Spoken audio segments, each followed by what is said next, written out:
നമ്മളോട് ഏറ്റവും അധികം ആൾക്കാർ ചോദിക്കുന്ന ചോദ്യം എത്ര വെച്ചിട്ട് തുടങ്ങുന്ന ഇംഗ്ലീഷ് ചോദ്യങ്ങളാണ്. ഉദാഹരണത്തിന് എത്രാമത്തെ മുഖ്യമന്ത്രിയാണ്, എത്രാമത്തെ കുട്ടിയാണ് നിങ്ങൾ, എത്ര മാസം ഒരാൾ പ്രഗ്നന്റ് ആണെന്ന് എങ്ങനെ ചോദിക്കും. അങ്ങനെ എത്ര വെച്ചിട്ടുള്ള ചോദ്യങ്ങൾ എല്ലാവർക്കും ഭയങ്കര ടഫാണ്. അതിനൊരു കാര്യമുണ്ട് കേട്ടോ. നമ്മൾ സാധാരണ പഠിച്ചു വരുന്ന അല്ലെങ്കിൽ ഉണ്ടാക്കുന്ന സെന്റൻസ് ഫോർമാറ്റിന് ഒരു ഇത്തിരി വ്യത്യാസമുണ്ട് എത്ര വെച്ചിട്ടുള്ള സെന്റൻസുകൾക്ക്.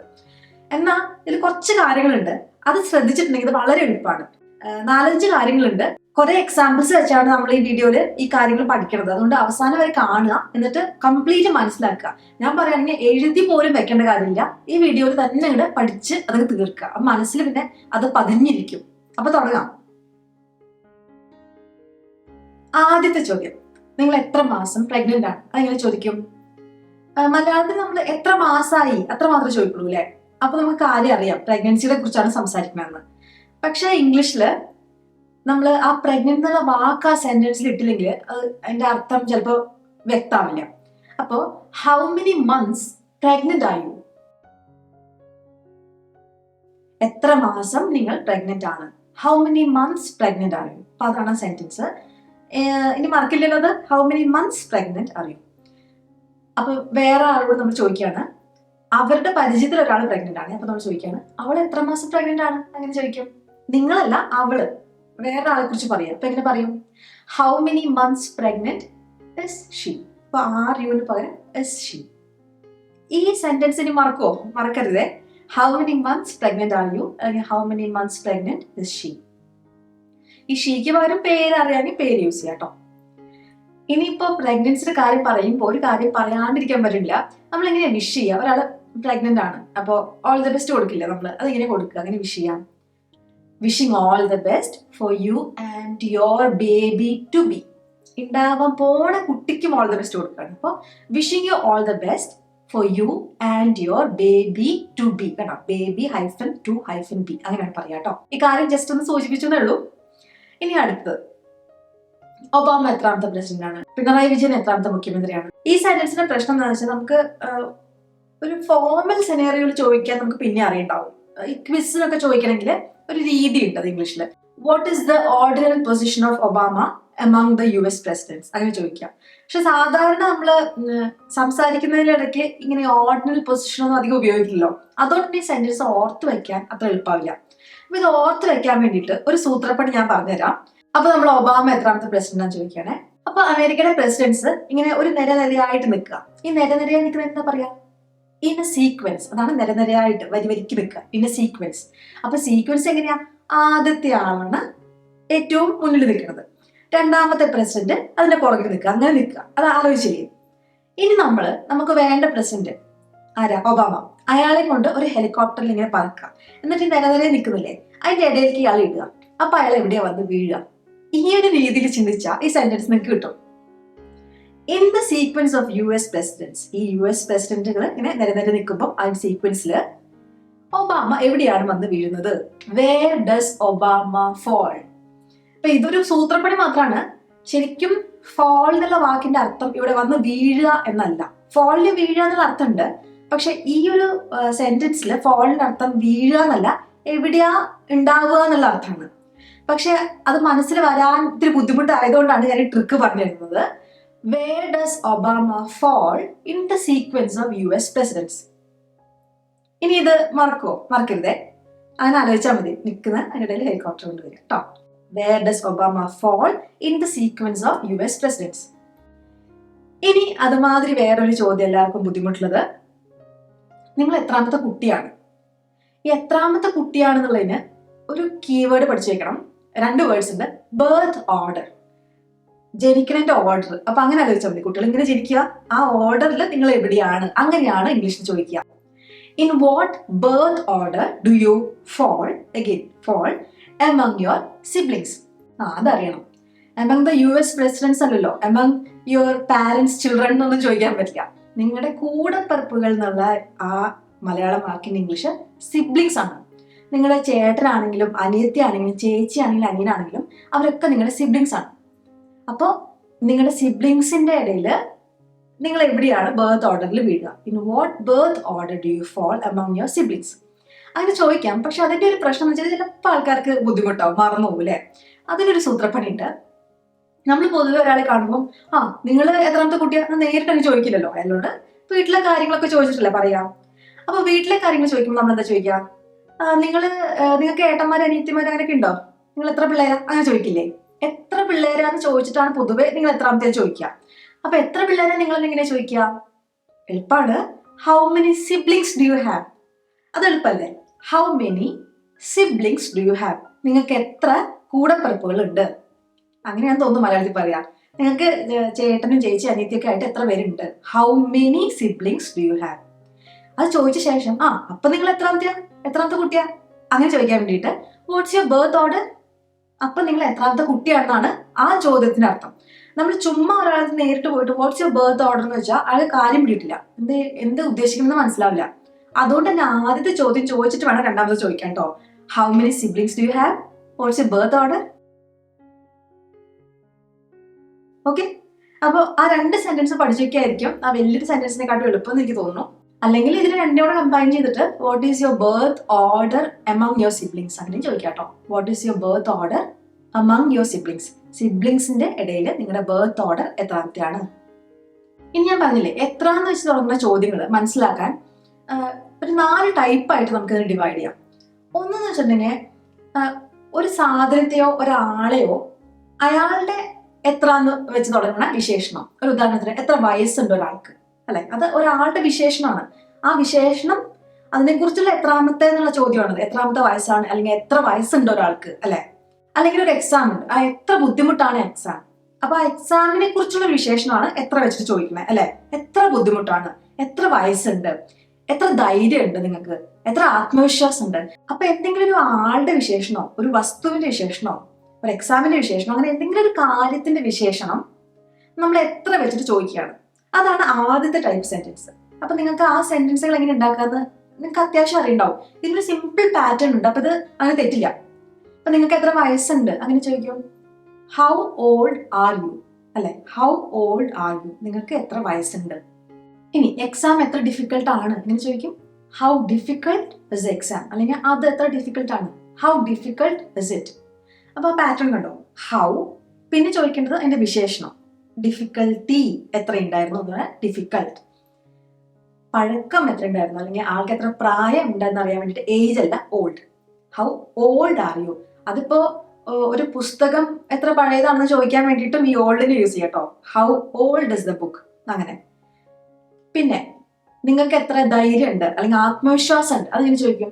How confident are you? അപ്പൊ പാറ്റേൺ കണ്ടോ. ഹൗ, അത് കഴിഞ്ഞിട്ട് എന്തിനെ കുറിച്ചാണ് ചോദിക്കേണ്ടത്, പിന്നെ are you, is it, is she, അങ്ങനെ അവസാനത്തെ 2 വാക്ക് അതായിരിക്കും. എന്ത് സാധനമാണ് അതിനെ കുറിച്ച്. അപ്പൊ ആ ഒരു പാറ്റേൺ പിടികിട്ടിയോ? അങ്ങനെയാണെങ്കിൽ ചോദ്യം ചോദിക്കട്ടെ. എത്ര ചൂടാണ് അതിന്, എത്ര ചൂടുണ്ട് അതിന് അങ്ങനെ ചോദിക്കും. How hot is it? How hot is it? ഒരു ആള് പ്രപ്പോസ് ചെയ്തു, അപ്പൊ നമ്മുടെ ഫ്രണ്ട് ചോദിക്കാം അവൻ എത്ര സീരിയസ് ആ അങ്ങനെ ചോദിക്കും. How serious is he? അല്ലെങ്കിൽ ഒരാൾ ആക്സിഡന്റ് ആയിട്ട് ഹോസ്പിറ്റലാണ്, അപ്പൊ എത്ര സീരിയസ് ആ അങ്ങനെ ചോദിക്കാം. How serious is he? How serious is he? Okay. ഒരാൾക്ക് എത്ര നീളമുണ്ടെന്ന് എങ്ങനെ ചോദിക്കും. ഒരാൾ ചോദിക്കാം നിങ്ങൾക്ക് എത്ര നീളമുണ്ട്. How tall are you? How old are you പോലെ തന്നെ ഹൗ ടോൾ ആർ യു. ഇനി ഇത് ഇമ്പോർട്ടൻ്റ് ആണ്.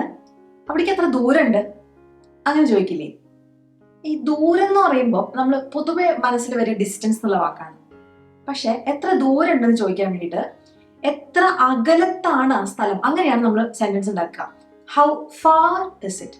കേട്ടോ, ഫാർ ഇസ് ഇറ്റ് എന്ന് വെച്ചാൽ എത്ര അകലെയാണ്, അങ്ങനെയാണ് ആ സെന്റൻസ് ഉണ്ടാക്കേണ്ടത്. അതൊന്ന് ശ്രദ്ധിക്കണം, അല്ലെങ്കിൽ ഡിസ്റ്റൻസ് വെച്ച് നമുക്ക് ആ സെന്റൻസ് ഉണ്ടാക്കത്തിൽ പാടാം. How far is it? ഇനി ഒരാളുടെ മുടിയുണ്ട്, അത് എത്ര നീളമുണ്ട് എന്ന് ചോദിക്കും. ഹൗ ലോങ് ഇസ് ഷീ എന്നല്ല ചോദിക്കാം. Is her hair? അവിടെ എന്തിനെ കുറിച്ചാണ് പറയണേ? അവളുടെ മുടി, അതാണ് ഹെർ ഹെയർ. അതിനെത്ര നീളമുണ്ട്? How long is her hair? ഈ how long is her hair കേൾക്കുന്ന ഒരാളെങ്കിലും ഇപ്പൊ കമന്റ് അടിക്കാൻ നിൽക്കുന്നുണ്ടാവും. What is the length of her hair? അങ്ങനെ ചോദിച്ചൂടെ എന്ന്. ചോദിക്കുന്നത് തെറ്റൊന്നുമില്ല, പക്ഷെ നമ്മള് പൊതുവെ കേട്ട് ശീലിക്കുന്നതും പറയാൻ നല്ലതൊക്കെ നമ്മൾ സാധാരണ ഉപയോഗിക്കുന്ന രീതിയല്ലേ. അതുകൊണ്ടാണ് how long is her hair അത് ഉപയോഗിക്കാൻ കുറച്ചുകൂടി നല്ലത് കേട്ടോ.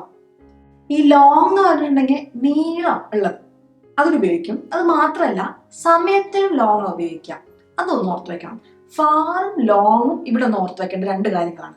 ദൈർഘ്യം എന്നുള്ള കാര്യത്തിന് എത്ര ദൈർഘ്യമുണ്ട് ആ സിനിമയ്ക്ക്, അങ്ങനെ how long is the movie, അവിടെ ലോങ് ആണ് യൂസ് ചെയ്യാം. സിനിമ മാത്രമല്ല, ഇപ്പോ വിന്റർ സീസൺ അത് എത്ര നീളമുണ്ട് എന്ന് വെച്ചാൽ എത്ര കാലം അത് നീണ്ടു നിൽക്കും, 3 months 4 months എന്നൊക്കെ പറയുന്ന ഉത്തരങ്ങൾ. അപ്പൊ അതിന്റെ ചോദ്യം how long is the winter, winter എത്ര കാലം നീണ്ടു നിൽക്കുന്നതാണ്. സിനിമയ്ക്ക് എത്ര ദൈർഘ്യമുണ്ട്, how long is the movie. അപ്പൊ അതിനെ വേണമെങ്കിൽ how what is the duration of the movie അങ്ങനെയും ചോദിക്കാം. പക്ഷെ അതിനേക്കാളും നല്ലത് how long is the movie. അപ്പൊ അതും ഒന്ന് ഓർത്ത് വെക്കണം കേട്ടോ. ഒത്തിരി പാടാണ് ഈ കാര്യങ്ങൾ മാത്രം. അപ്പൊ ഞാൻ ഡിഫിക്കൽട്ട് ആയിട്ടുള്ള കാര്യങ്ങൾ മാത്രം എടുത്തിട്ട് പറഞ്ഞതെന്ന് വെച്ചാൽ യൂഷ്വലായി നിങ്ങൾ കേട്ടിട്ട് ഇങ്ങനെ പോകരുത്. കേട്ട് പോകുമ്പോൾ നിങ്ങൾ വിചാരിക്കും അത് എനിക്കറിയാം, അത് എളുപ്പമാണ്. ഇത് പ്രത്യേകം നമ്മൾ നോട്ട് ചെയ്ത് വെച്ചില്ലെങ്കിൽ ഈ വാക്കുകൾ നമുക്ക് സംസാരിക്കാൻ നേരത്ത് കിട്ടില്ല. ഇനിയിപ്പോ രണ്ടാമത്തെ ടൈപ്പ് സെന്റൻസ്. ആദ്യം നമ്മൾ ഇപ്പൊ പഠിച്ച സെന്റൻസുകൾ എങ്ങനെയാ, എന്തെങ്കിലും ഒരു വസ്തു അല്ലെങ്കിൽ ഒരു കാര്യം അതിന്റെ ഡിസ്ക്രിപ്ഷൻ അല്ലേ. ഇനി നമ്മള് ഒരു സംഭവം ചെയ്യുക, ഒരു പ്രവൃത്തി അതിനെ ഡിസ്ക്രൈബ് ചെയ്യാം. അങ്ങനെ പറയുമ്പോൾ നമ്മൾ ഉപയോഗിക്കുന്ന ഫോർമാറ്റ് ഇത്തിരി മാറും. ഒരു ഉദാഹരണം പറഞ്ഞിട്ടുണ്ടെങ്കിൽ, ഞാന് മരുന്ന് കഴിക്കുന്ന ഒരാളാണ്. അപ്പൊ ഞാൻ ഡോക്ടറെ അടുത്ത് പോയിട്ട് ചോദിക്കുക, പുതിയ മരുന്ന് തന്നപ്പോ ഇത് എത്ര ഇടവിട്ട് കഴിക്കണം. അപ്പൊ കഴിക്കുക എന്നുള്ള പ്രവൃത്തിനെ കുറിച്ചല്ലേ നമ്മൾ ചോദിക്കണേ. നേരത്തെ ഒരാളുടെ വയസ്സ്, മുടിയുടെ നീളം, ഇപ്പൊ മുടിയുടെ അല്ലെങ്കിൽ ആളുടെ അങ്ങനെയൊക്കെ എന്തെങ്കിലും ഒരാളുടെയോ വസ്തുവിനെയോ നമ്മൾ വിശേഷിപ്പിക്കായിരുന്നു. ഇനി ഞാൻ പറയണത് ഒരു പ്രവൃത്തി, എത്ര ഇടവിട്ട് ഞാൻ കഴിക്കണം അല്ലെ. കഴിക്കുക എന്നുള്ളത് എത്ര ഇടവിട്ട് ചെയ്യണം. അപ്പൊ ഹൗ ഓഫൻ, ഇടവിട്ട് അതിനുള്ളത് ഓഫൻ ആണ്. അതും നേരത്തെ പറഞ്ഞ മാതിരി ഫാറും ലോങ്ങും ഓർത്ത് വെച്ച മാതിരി ഓർത്ത് വെക്കണേ. How often should I take the medicine, എത്ര ഇടവിട്ട് ഞാനിത് കഴിക്കണം. How often should I take the medicine. അല്ലെങ്കിൽ അവൻ നിന്നെ ഇടയ്ക്കിടയ്ക്ക് വിളിക്കാറുണ്ടോ, എത്ര കാലം കൂടുമ്പോൾ വിളിക്കാറുണ്ട്. അതും ഇടവിട്ടാണ് ഉദ്ദേശിക്കുന്നത് അല്ലെ. How often does he call you, how often does he call you. അല്ലെങ്കിൽ നിങ്ങൾക്ക് ഒരാളെ പരിചയമുണ്ട് എന്ന് പറഞ്ഞപ്പോ നിങ്ങൾക്ക് എത്ര പരിചയമുണ്ട്. അപ്പൊ പരിചയം ഉണ്ടാവുക, അതും ഒരു പ്രവൃത്തി എന്ന് ഞാൻ പറയുമ്പോൾ നിങ്ങൾക്ക് അങ്ങനെ റിലേറ്റ് ചെയ്യാൻ പറ്റില്ല. പക്ഷെ ഒരാളെ ഡിസ്ക്രൈബ് ചെയ്യുന്നതല്ലോ, ഒരു വസ്തുവിനെ ഡിസ്ക്രൈബ് ചെയ്യുന്നതല്ലോ. ഒരു ആളെ നിങ്ങൾക്ക് എത്ര കാലമായിട്ട് അല്ലെങ്കിൽ എത്ര നന്നായിട്ട് പരിചയമുണ്ട് അങ്ങനെയാണ് ചോദിക്കണേ. അങ്ങനെ പറയാം how well do you know him. കേട്ടോ, how well do you know him, അതൊന്ന് ഓർത്തിക്കണം. How well do you know him. ഇനിയിപ്പോ ഒരാൾ നന്നായിട്ട് ഓടും. അപ്പൊ നമ്മൾ ചോദിക്കാണ് എത്ര വേഗത്തിലാണ് ഓടാറുണ്ട്, നല്ല ഓട്ടക്കാരനാണ്, അപ്പൊ എങ്ങനെയാണ് അവന്റെ സ്പീഡൊക്കെ, എത്ര വേഗത്തിൽ ഓടാറുണ്ട് എങ്ങനെ ചോദിക്കും. How fast does he run. ഇതിലൊരു ഡൗട്ട് വരിക, ഒരാൾ ഓടി, അപ്പൊ നമ്മൾ ചോദിക്കാണ് അവൻ എത്ര വേഗത്തിൽ ഓടിയത്. അപ്പൊ പാസ്റ്റ് ടെൻസ്, കഴിഞ്ഞു പോയത്. അപ്പൊ ഈ സെന്റൻസ് എങ്ങനെ പറയാ, how fast did he run. അപ്പൊ ഡസ് ഹി റണ്ണും ഡിഡ് ഹി റണ്ണും വ്യത്യാസം മനസ്സിലായില്ലേ. എന്തെങ്കിലും ചെയ്യാറ് എങ്ങനെയാണ് എന്ന് പറയാൻ ഡസ് വെച്ചിട്ട്, സിംഗുലർ ആയതുകൊണ്ട് ഡസ് ഹി. ദേ ആയിരുന്നെങ്കിലോ ഡൂ ദേ. കേട്ടോ, അതാണ് ഡൂവും ഡസും പ്രസന്റ് ടെൻസിൽ വരുന്നത്. കഴിഞ്ഞു പോയത് ഡിഡ് ഹി, അവൻ എത്ര വേഗത്തിലാണ് ഓടിയത്.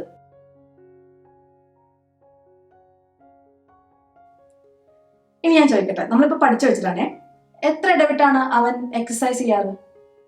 How often does he exercise. ചെയ്യാറ് ഡസ് ഹി, എത്ര ഇടവിട്ട് ഹൗ ഓഫൻ. ഓക്കെ, എത്ര വേഗം നിങ്ങൾക്ക് ചെയ്യാൻ പറ്റും. How quickly can you do this, how quickly can you do this. ഇപ്പൊ നമ്മൾ രണ്ടു തരം കാര്യങ്ങൾ പഠിച്ചു. ഒരു വസ്തുവിനെ, ഒരു സാധനത്തെ, ഒരാളെയൊക്കെ വിശേഷിപ്പിക്കാൻ വേണ്ടിയിട്ടുള്ള ചോദ്യങ്ങൾ. എത്ര വയസ്സുണ്ട്, എത്ര നീളമുണ്ട്, അങ്ങനെയൊക്കെ, എത്ര ദൂരമുണ്ട്. പിന്നെ ഒരു സംഭവം നമ്മൾ ചെയ്യുന്നത് എങ്ങനെയാണ് ചെയ്യുന്നത് ചോദിക്കുന്നത് എത്ര വെച്ചിട്ട്. എത്ര ഇടവിട്ട് പഠിക്കണം, എത്ര ഇടവിട്ട് നോക്കണം, എത്ര ഇടവിട്ട് തിന്നണം, അങ്ങനെ. അല്ലെങ്കിൽ എത്ര നന്നായിട്ട് ഒരാളെ അറിയാം. അപ്പൊ അങ്ങനത്തെ കാര്യങ്ങൾ. ഇനി മൂന്നാമത്തെ നാലാമത്തെ വളരെ എളുപ്പമാണ്. കുറെ വസ്തുക്കൾ ഉണ്ടെങ്കിൽ അതില് എത്ര എണ്ണം വേണം, എണ്ണം വെച്ചിട്ട് എത്ര എണ്ണം. അത് ശ്രദ്ധിക്കേണ്ടത്, നമുക്ക് എണ്ണാൻ പറ്റുന്ന സാധനങ്ങളാണെങ്കിൽ ഹൗ മെനി എന്നും, എണ്ണാൻ പറ്റാത്ത കാര്യങ്ങളാണെങ്കിൽ ഹൗ മച്ച് എന്നുമാണ് പറയേണ്ടത്. എണ്ണാൻ പറ്റാത്തെന്ന് പറയുന്നത് എനിക്ക് ഇത്തിരി കൺഫ്യൂഷൻ ഉണ്ടാവും.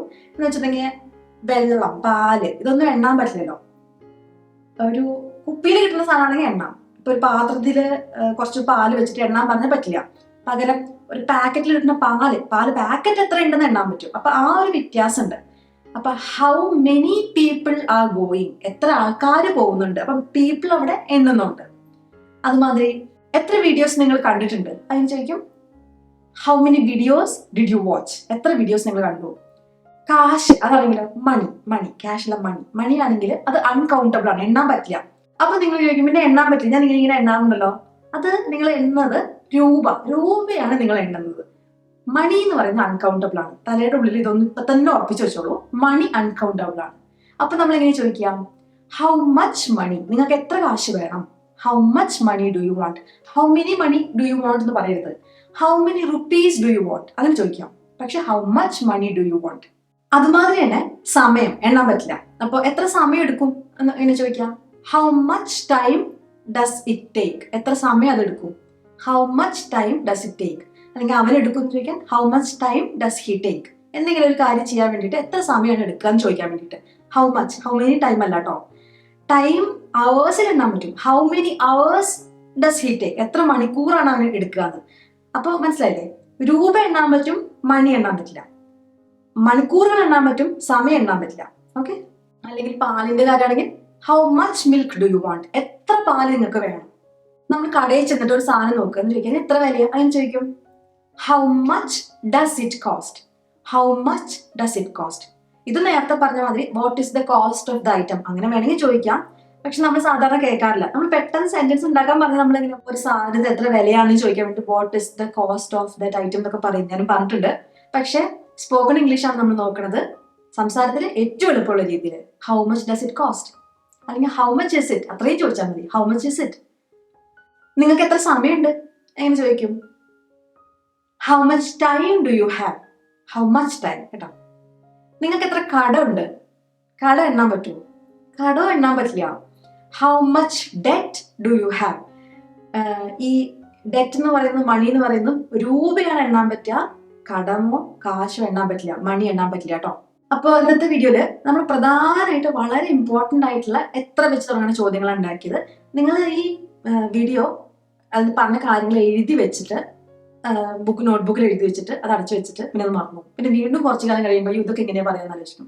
വളരെ വളരെ ഇമ്പോർട്ടൻ്റ് ആയിട്ടുള്ള സെന്റൻസുകളാണ്, ചോദ്യങ്ങളാണ് ഈ വീഡിയോയിൽ പഠിച്ചത്. ദയവ് ചെയ്ത് ഈ വീഡിയോയിലെ കാര്യങ്ങൾ ഇപ്പം തന്നെ പഠിക്കാം. എന്നിട്ട് ഒരു 5-6 സ്ഥലത്ത് എവിടെയെങ്കിലും ഉപയോഗിക്കാനെങ്കിലും ശ്രമിക്കുക. ഒരു കടയിൽ ചെന്നിട്ട് വെറുതെ ചോദിക്കുക ഹൗ മച്ച് ഇസ് ഇറ്റ് ഒന്ന് ചോദിച്ചു നോക്കോ. അല്ലെങ്കിൽ നിങ്ങൾക്ക് പരിചയമുള്ള നല്ല ഫ്രണ്ട്സ് ഒക്കെ ഉണ്ടെങ്കിൽ ചോദിക്കുക ഹൗ ഓൾഡ് ആർ യു? നീ കളത്രം പറയല്ലേ, നീ 67 ആണെന്ന് പറഞ്ഞു, ശരിക്കും നീ 68 അല്ലേ എന്നൊക്കെ ചോദിക്കുക അങ്ങോട്ട്. അതുമാതിരി എത്ര ദൂരമുണ്ട് അതെന്തായാലും ചോദിക്കണേ. എന്തെങ്കിലും ഒരാളുടെ സ്ഥലവും വീടിന്റെ കാര്യങ്ങളൊക്കെ പറഞ്ഞിട്ട് നീ കോട്ടയത്താണോ? ഞാൻ കൊല്ലത്താ, അപ്പോൾ how far is it from Kottayam അങ്ങനെ ചോദിക്കുക. ഇതൊക്കെ നമുക്ക് അടുത്ത അവൈലബിൾ ആയ ആൾക്കാരുടെ അടുത്ത് ഉപയോഗിക്കാൻ പറ്റിയ സെന്റൻസുകളാണ്. അതുമാതിരി തന്നെ നിങ്ങൾക്ക് അവനെ എത്ര നന്നായിട്ട് അറിയാം? How well do you know him? അപ്പൊ ഉപയോഗിച്ച് പരിശീലിക്കുക. ഈ വീഡിയോ നിങ്ങൾക്ക് ഇപ്പൊ എന്തെങ്കിലും ഒരു സംശയം ഉണ്ടെങ്കിൽ അതൊക്കെ കമന്റ്സിൽ അറിയിക്കുക. പിന്നെ സെന്റൻസുകൾ ഞാൻ പറയുകയാണെങ്കിൽ ഒന്നുകൂടെ വീഡിയോ കണ്ടിട്ട് നിങ്ങൾക്ക് ഇപ്പൊ നിങ്ങൾ പഠിച്ചിട്ടില്ലേ ആ സെന്റൻസുകൾ സ്വയം ഉണ്ടാക്കാൻ പറ്റുന്നുണ്ടോ വീഡിയോ കാണുമ്പോൾ നോക്കുക. എഴുതി വെക്കണ്ട കേട്ടോ. നമ്മൾ ഇനിയിപ്പോ എഴുതി വെച്ച് പഠിച്ച് പോകണില്ല, ഇപ്പൊ തന്നെ പഠിച്ചിട്ട് തീർക്കാം. വീഡിയോ നിങ്ങൾക്ക് എല്ലാവർക്കും ഉപകാരമായി എന്ന് ശരിക്കും വിചാരിക്കുന്നുണ്ട്. കഷ്ടപ്പെട്ട് എല്ലാ കാര്യങ്ങളും ആലോചിച്ചുണ്ടാക്കിയതാണ്. വീഡിയോ ഉപകാരപ്പെട്ടു എന്ന് വിചാരിക്കണം. നിങ്ങൾക്ക് ഈ വീഡിയോ ഇഷ്ടപ്പെട്ടിട്ടുണ്ടെങ്കിൽ നിങ്ങൾക്ക് ഇഷ്ടപ്പെടുന്ന വേറൊരു വീഡിയോ ഞാൻ ഇവിടെ ലിങ്ക് ചെയ്യാം, കണ്ടു നോക്കും. നിങ്ങൾക്ക് ഇഷ്ടപ്പെടാൻ ചാൻസ് ഉണ്ട്. അടുത്ത ദിവസം അപ്പോൾ വേറൊരു വീഡിയോയിൽ കാണാം. അതുവരേക്കും ബൈ ബൈ.